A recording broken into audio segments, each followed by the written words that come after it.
this evening? I'm fine. How are you? Great, great.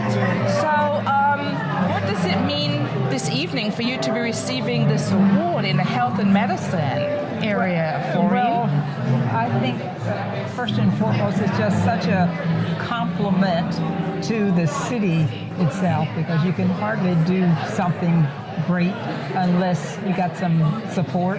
You know? Right. And so to me it means that I live in an area that makes it easier, at least made it easier for me to be able to help others, because people were so used to supporting people who were helping other people. Yes. And so that's one of the things that really comes to mind for me, the Santa Clara County area, and what a wonderful spot we're in. Right, yes. So that leads me to where we are today in society, really. Not doing enough in our communities.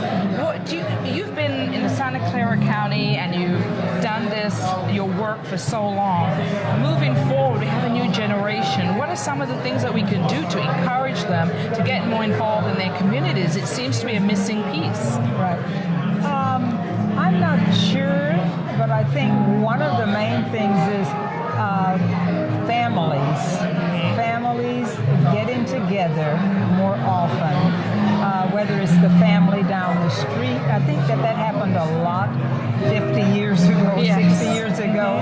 And so people were just more aware of and would visit and share food or whatever. And I think that spurs people to just talking about what's going on in the community to each other. When people aren't talking to each other, then they're also not letting each other know what's going on. In the community. A missing piece. And a missing piece. And for people to just, I think, see a little less violence on television. Oh my goodness, yes. I really feel like I just have to have my grandchildren just let it be, let's do something else. Let's go out and toss a ball or kick a ball or whatever. But we used to do it. But you got to have CSI in every town and country in the country. And so I just feel like we are seeing too much blood and gore, I'm sorry to say, on the television. I think seeing more programs where people are helping each other, like back in the good old days.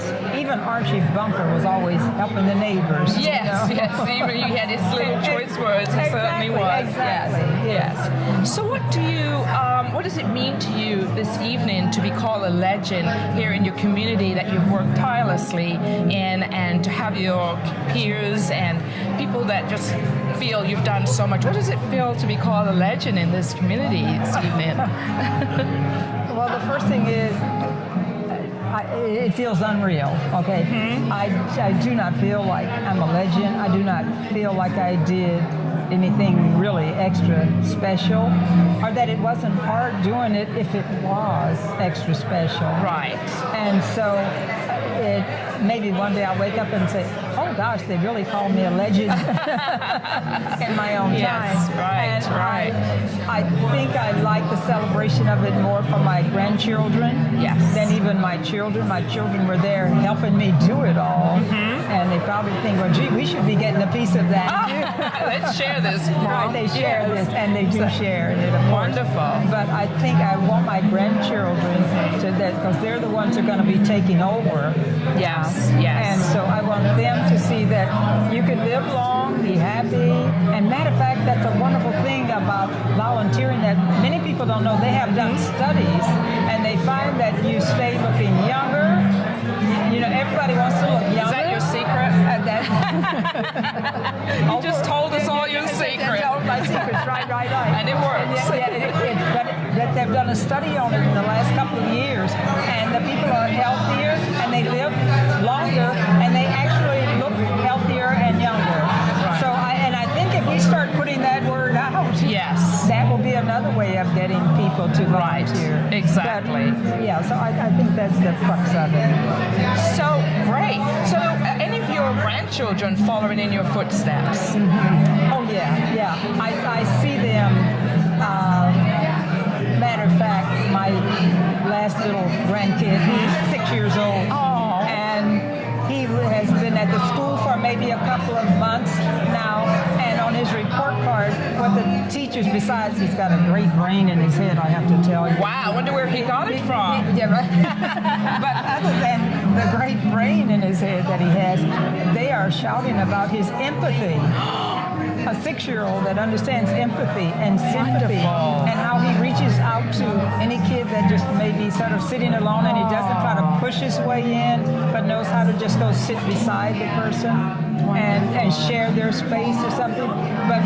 So I feel really good that by hopefully sharing with them this kind of a life where Grandpa and I try to help people and care for people, that they are, and by them, us spending time to care for them, they are realizing, hey, yeah, this can just keep going this way. It's just coming natural. I think he is not trying to do anything. Just there. It's just there because that's what he has learned, what he lived. Right, So exactly. we have to get back to that. Kids are learning what they live, whether it's about racism or religion or whatever. That's in their home. And then they grow up with that core of that in their being. And sometimes they fight against it. Sometimes they have to bounce out, and then it pulls them back. It's the direction they're supposed to be in. Well, I want to thank you very much for spending some time with me and your life. I mean, for everyone watching this, please read her bio. It's fantastic, the things you've done. Just quote to me one of your positive things in life before you go. Yeah, my positive things are make it a great day for everybody that's around you, and you'll have a great day too. How uplifting.